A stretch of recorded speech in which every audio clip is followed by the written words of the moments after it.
Hi guys, in this video we'll talk about how to use coupons on Temu. So as you can see, this is the official website of Temu. So just go to the Google and search for this application like this website called Temu and open this website.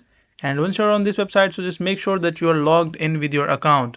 And if you're not logged in with your account, so just make sure from here you can just switch the account or log in with your account. And once you're logged in with your account, and you can also try this same process on the mobile application as well. So if you want to buy anything let's say I want to buy this shoes, and if I just choose this shoes, and from here you will not see an option to buy this shoes anywhere on the list. So as you can see, add to cart, this is a direct option. So if you want to add coupons, so what you can do is just go to the home section, and from here just click on your profile. And once you click on your profile, you will see this option called coupons and offers.